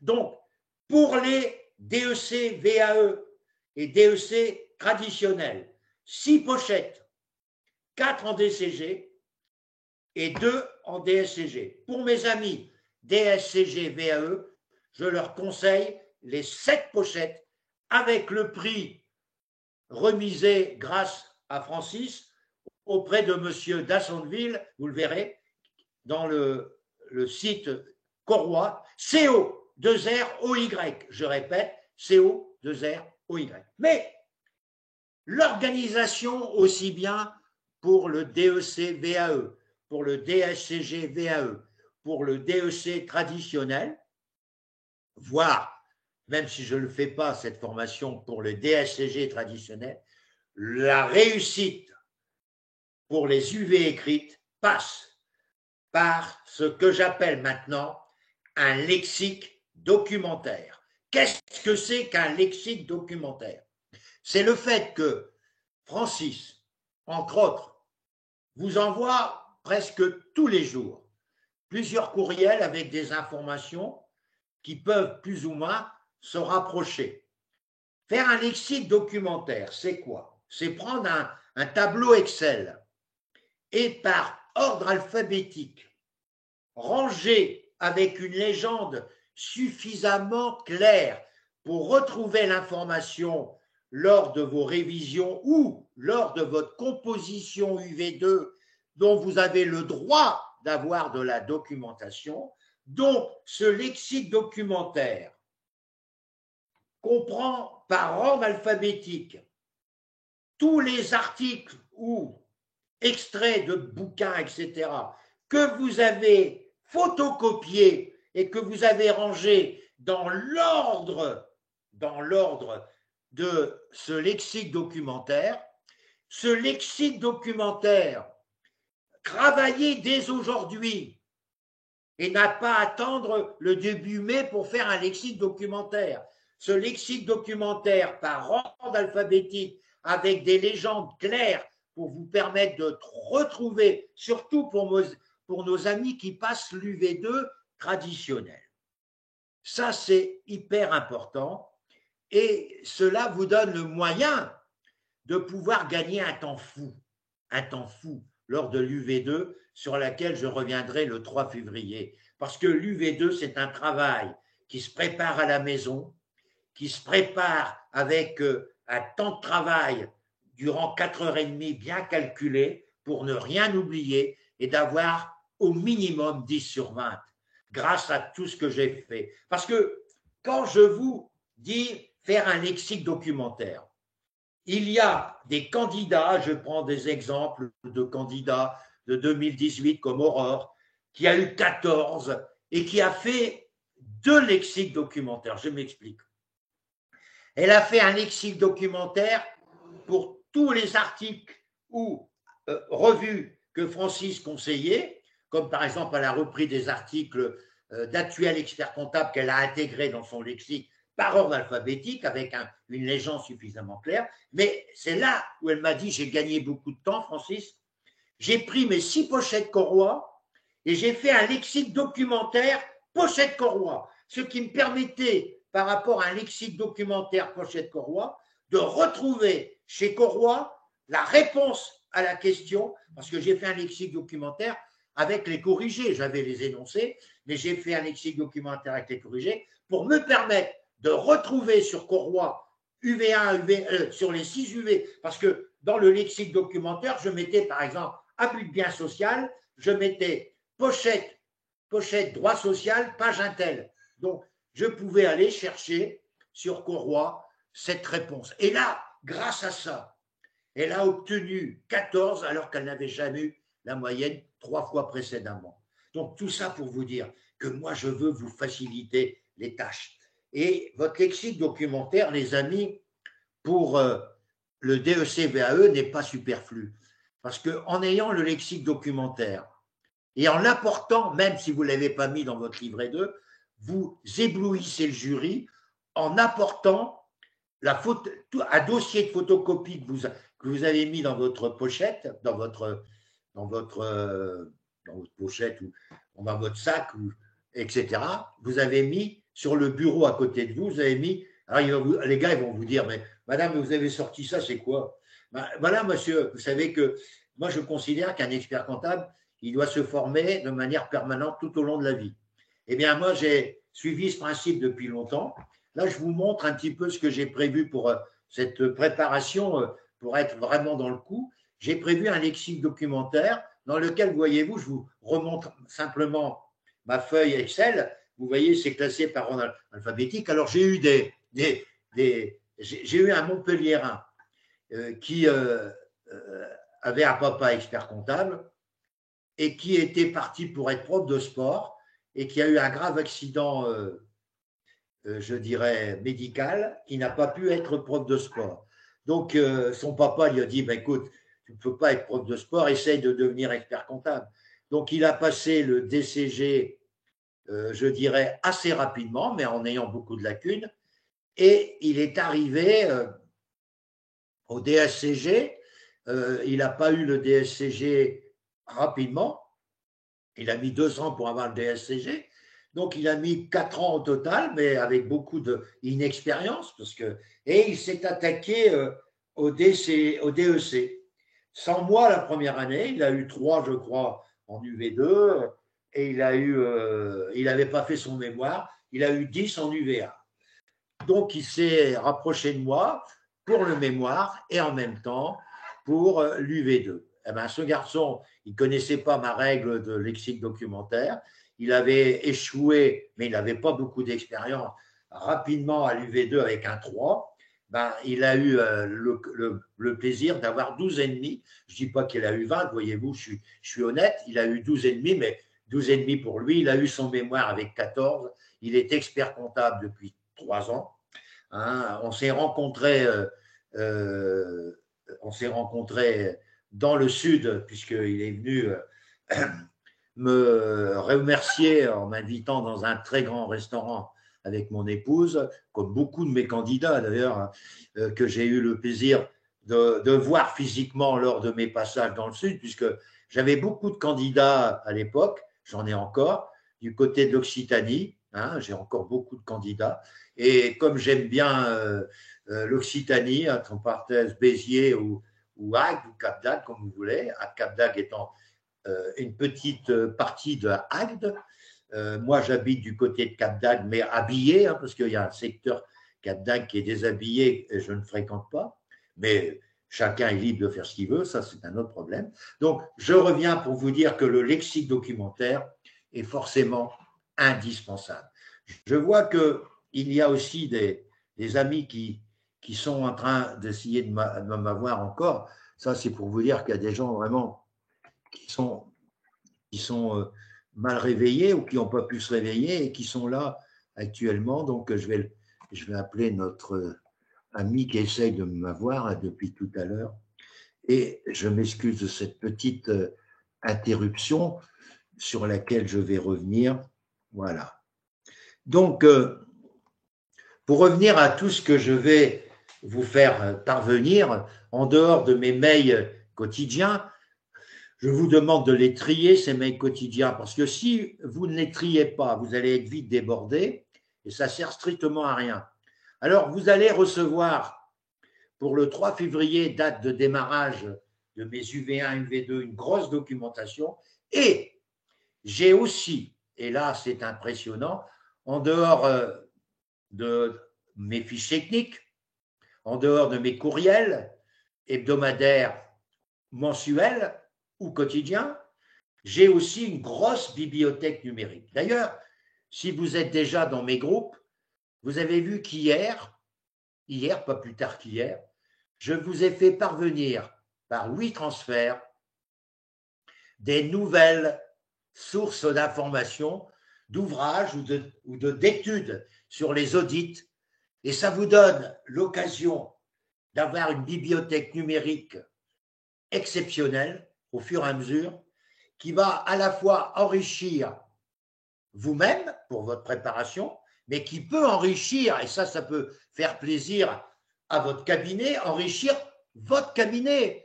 Parce que l'idéal, c'est de dire le jour d'une épreuve DSCG VAE ou DEC VAE que cette bibliothèque numérique, vous en êtes responsable pour le cabinet dans lequel vous êtes ou dans l'entreprise direction financière dans laquelle vous êtes le référent numéro 1, que vous mettez à la disposition de la direction et de vos collaborateurs.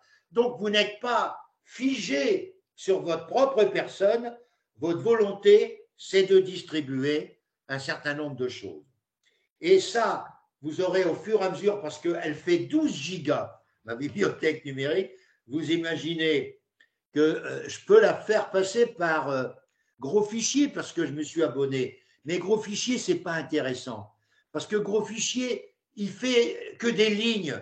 Alors que WeTransfer, qui est payant, mais pour moi, je ne veux pas tout faire payant, je vais le faire en plusieurs fois, il est limité à 2 gigas. Mais l'avantage de WeTransfer, c'est qu'il garde le dossier. Par exemple, si je fais un dossier gestion, vous allez recevoir par WeTransfer le dossier gestion et à l'intérieur, vous avez tous les articles gestion. Par contre, si vous passez par gros fichier, lui, il ne fait pas le dossier. Il met tous les articles de gestion comme ça. Alors, si vous mettez 5 dossiers dans gros dossier où j'ai un abonnement jusqu'à 50 gigas, je vais avoir une liste de dossiers non plus classés. Et pour ceux qui vont recevoir mes dossiers, ce n'est pas intéressant. Donc, je rappelle que nous allons démarrer sur les chapeaux de roue le 3 et 4 février, aussi bien pour les amis DEC traditionnels le 3 et le 4. Je vais apporter quelques modifications dans ma chronologie au niveau de mes formations UV1, UV2, par rapport à ce que j'ai ressenti les années précédentes. Et le dimanche matin, pendant 5 dimanches, ça sera l'UV 1, 2, 3, décortiqué pour les DEC, VAE, parties communes. Et de 11 à 12, ce sera les parties 1 à 7 pendant 7 dimanches pour les DSCG. Je rappelle que les cours que je donnerai en UV1 et UV2 sont utilisables par le DEC traditionnel, le DEC VAE, mais je voudrais aussi, j'aimerais aussi que vous compreniez que certains ne peuvent pas être présents tous les samedis pour des raisons à la fois familiales. D'ailleurs, hier, je ne sais pas si vous l'avez lu, j'ai fait un article pour vous mettre en garde, parce que figurez-vous, je ne l'ai pas noté parce que ça peut faire peur, que depuis 2008 à aujourd'hui, j'ai eu 10 candidats qui ont connu des gros problèmes de couple à cause du préparation à cet examen. Sur les 10, il y en a 8 qui, grâce au diplôme obtenu, ont pu se réconcilier, mais il y en a 2 qui ont divorcé. Alors, ça, c'est une parenthèse. C'est pour ça qu'hier, j'ai fait un petit article en pensant à ça. J'espère que vous l'avez apprécié, où il ne faut pas, je dirais, laisser tomber le côté familial. On fait preuve, quand on aime quelque chose et qu'on a envie de gagner, on est égoïste. On ne pense plus qu'à ça et on oublie que l'équilibre d'un couple est très important et surtout avec des enfants. Donc, méfions-nous de ne pas trop cristalliser sur cette préparation, d'essayer de vous accorder des moments de respiration et des moments de bonheur et de pouvoir faire un véritable emploi du temps.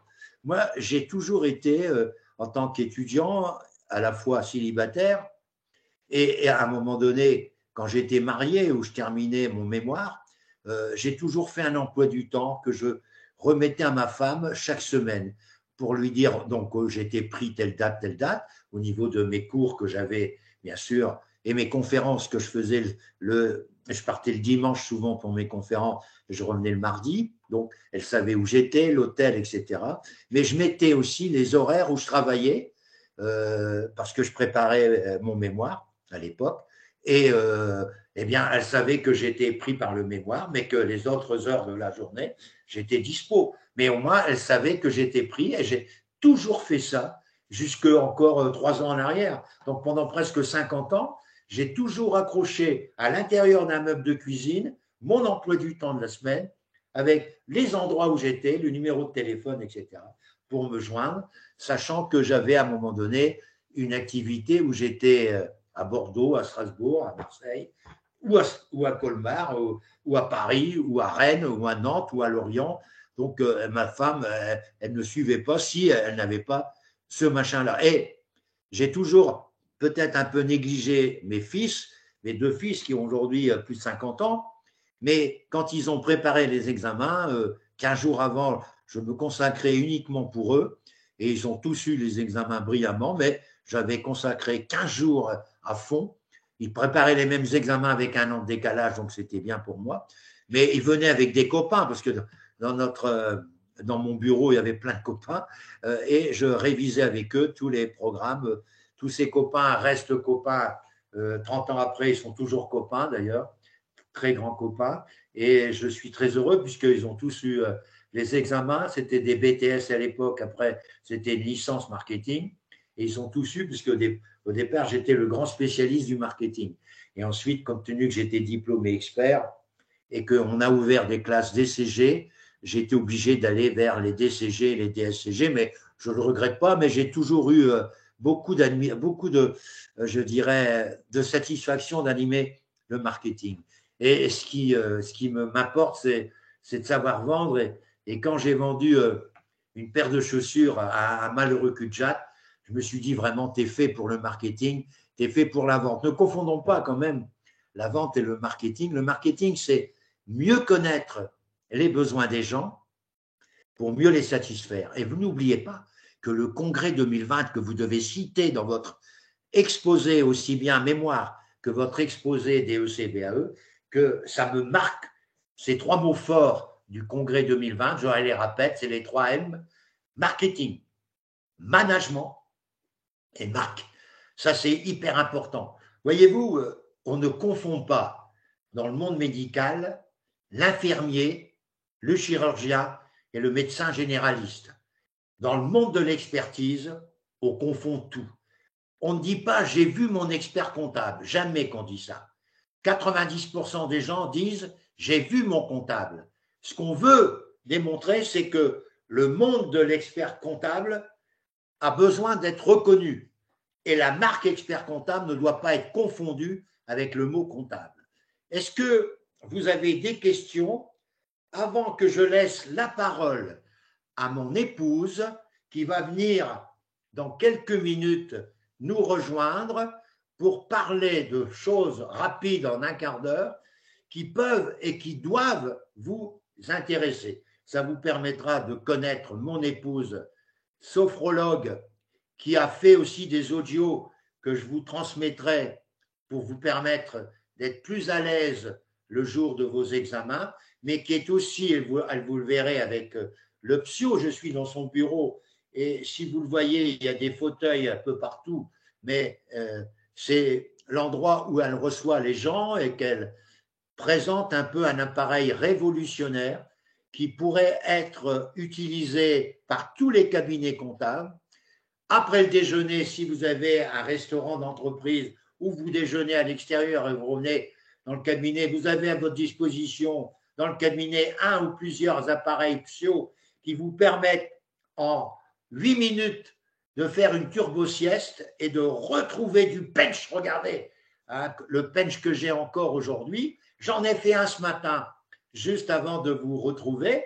J'ai dit à ma femme, je vais faire une turbo-sieste pour être sûr d'être en forme. Je pense que vous constatez que malgré l'âge de mes artères, j'ai encore une certaine, je dirais, vitalité et une certaine, je dirais, performance pour être dans l'actualité. J'aimerais, si vous avez des questions à poser, avant que mon épouse n'intervienne. Oui, bonjour à tous. Francis, moi j'ai une question. Bonjour à tous. Moi je suis Najwa. Je voulais juste, Francis, valider un point avec toi. Je suis en train de redéposer mon livret 1 pour le DEC VAE parce que je l'avais déposé il y a 2 ans, donc il est plus valable, le siècle m'a confirmé. Et on me demande, sur ce livret, il est demandé si j'ai déjà passé les épreuves de l'expertise comptable. Est-ce qu'on parle du diplôme traditionnel ou est-ce qu'il faut que je mette que j'ai déjà fait la VAE? Il faut que tu mettes que tu as fait la VAE. Tu as fait la VAE et tu as échoué, c'est vrai. Oui, c'est ça, exactement. Tu as fait la VAE, c'est J'ai bien. fait la VAE cette année. C'est pas une tare d'avoir fait la VAE. Tu n'es pas Non. la seule. Hein, t'es pas la seule. Donc Donc, il faut que je le mette, c'est faut ça. pas mentir. Faut pas mentir. D'accord, non, c'est pas une question de mentir, je me demandais si parce qu'ils demandent les notes, etc. Donc Maintenant, je tu n'as pas demandais de si c'était note. Tu pas dis, trop. Ouais, tout à fait. j'ai pas validé du V. Ok, ça marche. Et Surtout j'ai que et la... le jury 2023 est, je dirais, à l'encre rouge au ministère. Je Ouais. te le Et puis dis. moi j'ai fait un dossier, j'ai fait une lettre de recours auprès du président. Je l'ai pas finalisé, je vais te l'envoyer parce que Il faut que je regarde, ouais, s'il te ouais. plaît. Bon. Et puis, deuxième question, rapidement, par rapport aux mémoires, parce que moi, j'ai été très challengée sur le fait que je n'avais pas rédigé de mémoire et je pense que c'est ce qui a fait capoter toute ma validation parce que la jury était très ferme sur ce point-là et tout mon Elle était entretien. très ferme et puis elle était hors la loi. Parce que Ouais, je sais tu l'as bien, je vu, sais bien. tu l'as vu dans le rapport. Tu l'as Oui, vu, j'ai ma grande, vu. dans le rapport Ouais. 2023. Ouais, en sachant que j'ai deux collègues qui sont plus jeunes que moi et qui ont exactement le même parcours professionnel que moi, en sachant que j'ai plus d'expérience parce que je suis plus âgée qu'eux, qui ont validé les épreuves 1 et 2 et qui n'ont pas eu cette question de mémoire. Et moi, tout mon entretien de DEC VAE a tourné autour À du fait que tourner je n'avais autour pas du rédigé. mémoire. Tu vois un Voilà, petit peu, Mm. tu vois un petit peu pourquoi je suis en colère, ma grande. Ouais, tout à fait. Je comprends tout à fait et je partage tout à fait. Et donc, si ce sujet n'est pas clarifié par rapport au fait, alors que c'est clairement écrit qu'il ne faut pas en écrire un, est-ce qu'il ne serait pas pertinent qu'on en écrive un quand même? Je ne sais pas, je suis un peu Non, il ne faut partagée par pas rapport à ça. maîtriser. Non, il faut faire des études techniques, mais pas de mémoire. D'accord, ok.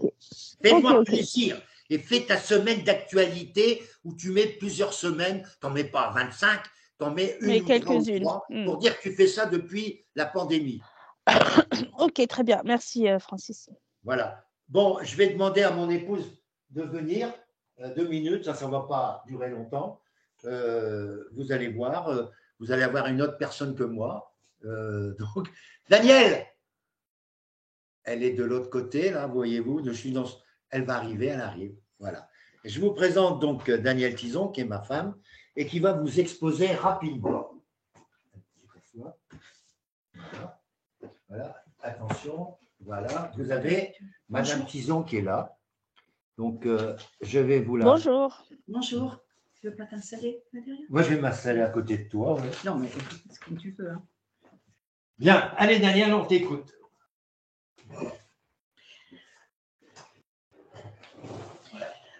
Eh bien, bonjour. Voilà, donc je suis Daniel Tison, l'épouse de Francis. Et bon, il a dû vous parler un petit peu du concept avec lequel je travaille. Donc, je ne vais pas trop m'attarder pour ne pas trop non plus vous importuner, mais je vais quand même vous présenter ce concept très rapidement. En fait, c'est le PSIO. Et le PSIO, c'est un concept de lunettes. Donc, je vais vous les présenter. Voilà. Ce sont des lunettes de luminothérapie. Est-ce que tout le monde voit? Ouais, oui. On le voit, c'est sûr. Donc, c'est un concept de luminothérapie très facile à utiliser. Il est muni d'un lecteur MP3 dans lequel il y a différentes thématiques. Donc, en ce qui vous concerne, je dirais que les thématiques qui peuvent vous concerner, surtout dans ce que vous effectuez actuellement par rapport à vos futurs examens, ça serait surtout pour l'utilisation du stress, de la récupération, c'est-à-dire avoir un meilleur sommeil parce qu'en fait, quand on est contrarié, on a beaucoup de blocages et beaucoup de ruminations aussi qui viennent, qui nous empêchent de mieux récupérer, de mieux dormir. Donc, avec ce concept-là, ça permet de récupérer un meilleur sommeil, de stopper les ruminations, de gérer le stress, d'éviter le burn-out. Voilà, donc ça va éliminer également la fatigue, le surmenage. Ça va vaincre l'insomnie, donc libérer en fait tous les blocages. Donc l'utilisation est très facile. Je vais également vous montrer comment ça se présente. Il est présenté dans une petite trousse comme ça, facile à emporter. Personnellement, Francis et moi, nous en avons plusieurs et on l'emmène partout, que ce soit pour les vacances, pour la récupération en voiture. Tout à l'heure, il vous parlait des turbo-siestes. Donc, il y a des concepts de turbo-siestes de 5 à 7 minutes. Bien sûr, il y en a également des plus longues, mais déjà 5 à 7 minutes, c'est comme si vous aviez récupéré 40 minutes. Donc, ça permet évidemment d'être beaucoup plus en forme. Dans cette trousse,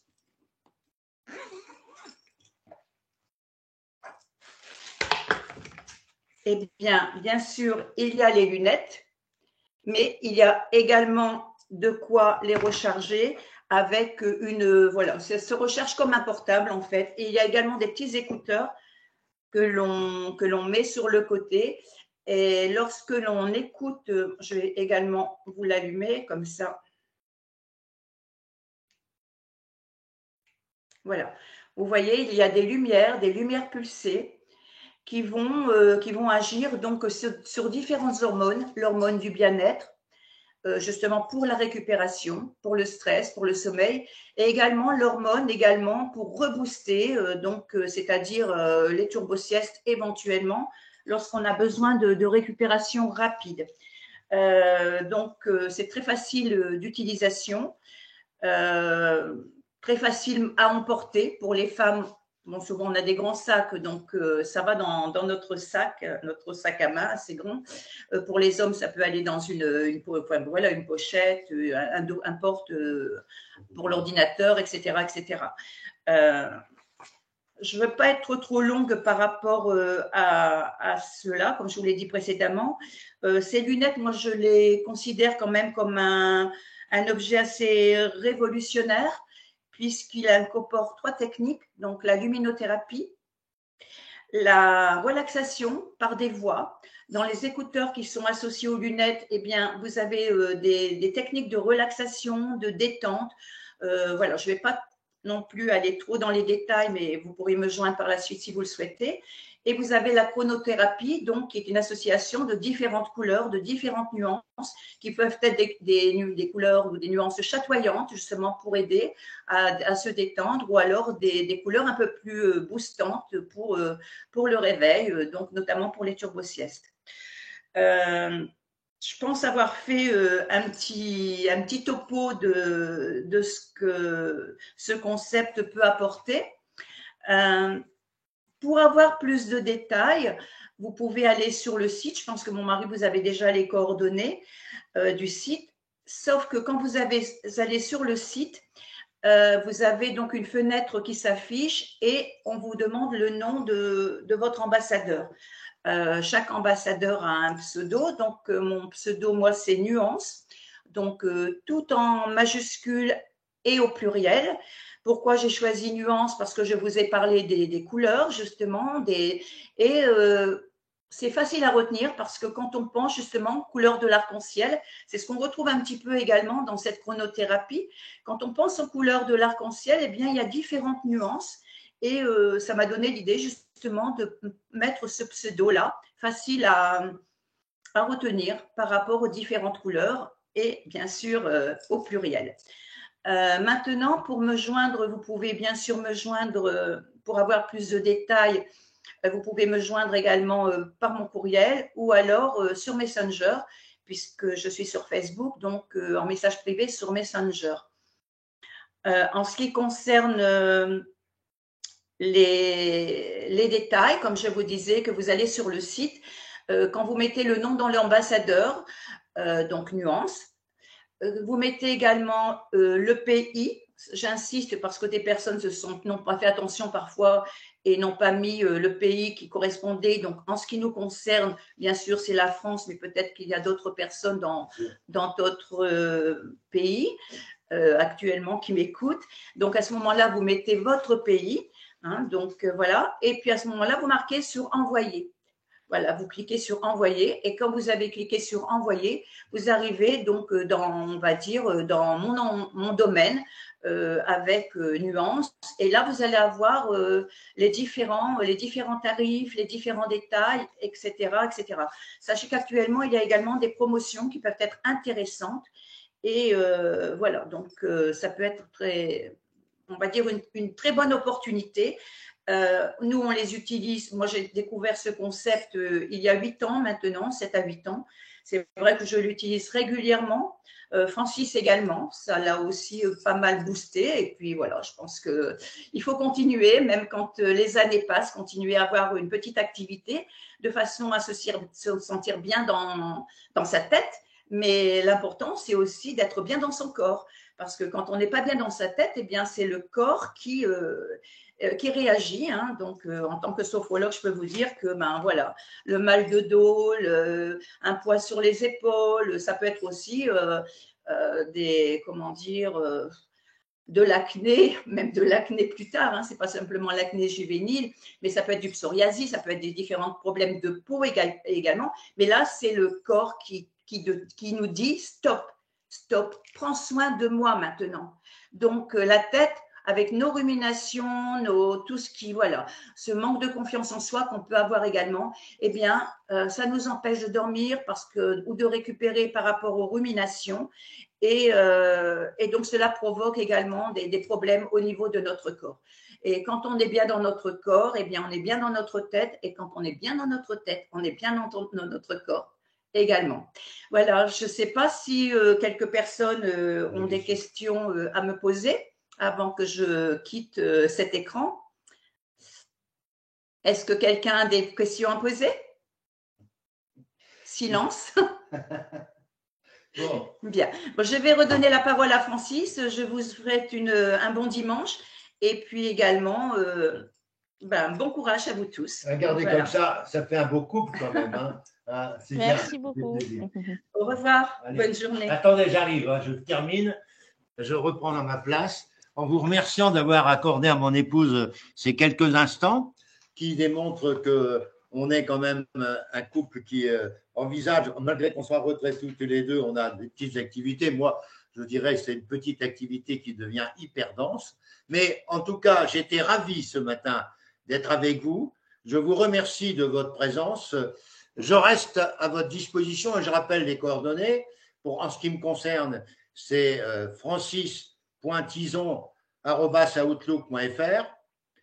Vous avez les coordonnées de mon épouse, c'est daniel.tison62@gmail.com et elle est sur Messenger, c'est Tison Daniel, Daniel avec un L.